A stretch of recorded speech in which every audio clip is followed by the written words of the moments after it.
Now, Pat, whether it's the wine bars or the local residents, I guess if you went door knocking about the voice, you'd get a very different view on your electorate compared to the rest of the country. What do you think Labor needs to take from the referendum result in terms of as a government?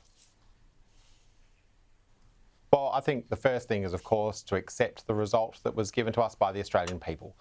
That's why we go to referendums, is to ask a question about the Constitution and then to, of course, act upon the decision the Australian people make. And that's exactly what we've done over the last week. When it comes to how we act on that decision, what I've said a number of times is that I think there is a broad agreement that the way we are doing things is not working and not giving the outcomes that the Australian people expect. We need to keep looking at new ways, new partnerships, new ideas to close the gap, because it is taking too long. We're now sort of 15 years into that process. Many of the statistics are not on track. That responsibility falls on governments at all levels, and it falls on communities. And we'll continue to listen to communities to work with them about how do we get those better outcomes. There are, of course, and one of the things I'd note during the referendum campaign was there was a lot of success stories as well, where things are changing dramatically. I saw some of that down in Albany a few weeks ago, where one of the local organisations down there is getting some really great outcomes when it comes to youth engagement in schooling. So let's look at those success stories too. And in terms of the coalition's response, there was a quick move to have a Royal Commission last week. Just does make you wonder, urgency on this matter. Peter Dutton said there was urgency on it, but nothing along these lines was ever proposed or pursued when the coalition was in government for quite a long time. Did the coalition just not do enough in this area because the whole process was started, it took years and never even progressed to actually having a referendum, Jason? And I guess that also crowds out to a degree the so-called pragmatic approach the coalition is now talking about. Well, Tom, there are a number of things I'd say to that. First of all, the mistakes of the past cannot be used as an excuse for not making the right decisions in the present. Secondly, we did have a clear plan around the voice. Our pathway to that was through local and state-based voices, getting Australians used to the idea before we had a referendum on that issue. Could we have moved faster? It's difficult when you shut down the entire country due to a global pandemic, but undoubtedly there were times when perhaps we should have stepped on the accelerator more than we did. I think that what Pat said is very true. We know that Australian governments are committed to closing the gap. There's been a lot of money and resources that's been dedicated to that proposition. We are getting something wrong. We need to understand what that is so that we can not make the same mistakes that we've been making into the future. So what about your electorate, Jason? Last I checked, I think it was 50.1 or 50.2%.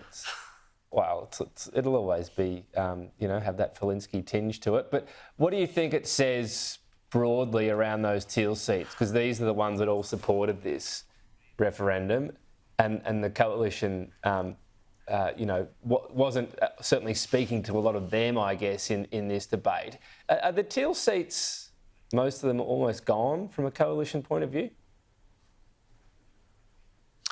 Look, I don't think so, Tom, and if you can tell me what the economy looks like, what the big issues of the day will be in 18 months, then both you and I, A, should quit our jobs now and go and do other things because they'd be a lot more profitable, but B, we'd be able to answer that question better. I think the values of the people who live in those seats is still aligned with the overwhelming values of Australians. That is, everyone wants to see a better outcome for Indigenous Australians, indeed a better outcome and more opportunities for all Australians. We may occasionally disagree on the best pathways to that, and that obviously happened on the weekend. I would make the point to everyone who keeps saying this, that if you look at Warringah, which is Zali Steggall's seat, in 2018, it voted 75% in favour of same-sex marriage. On the week, or 2 weekends ago, it voted 58% in favour of the Yes campaign for the referendum. That would seem to indicate that there's been a 17% swing in values. I don't think that's actually the case.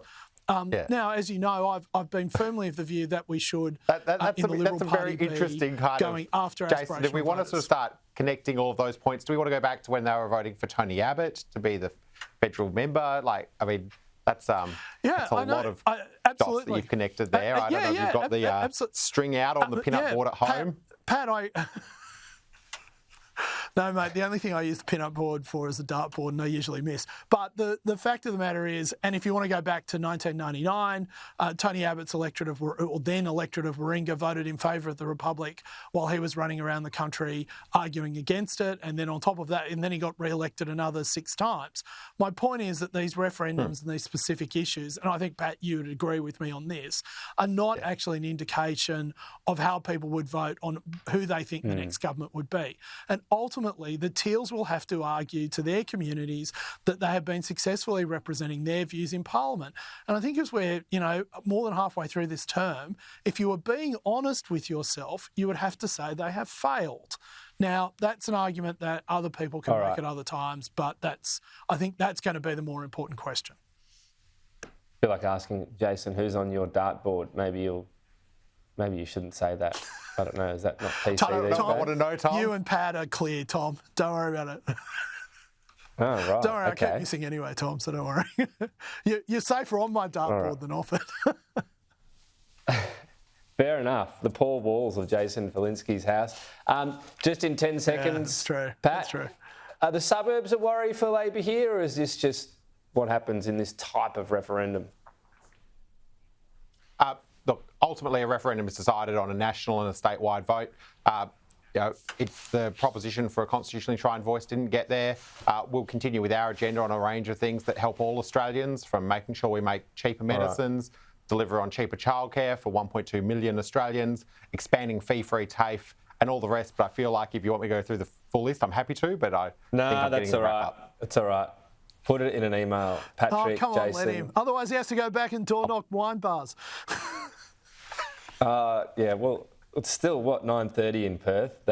Wait till they've had a couple at lunchtime, Patrick, before you talk politics. That'll be my advice. There are a lot of Patrick, wine bars. Jason, A lot of wine bars. speak to you in a couple of weeks. Thank you.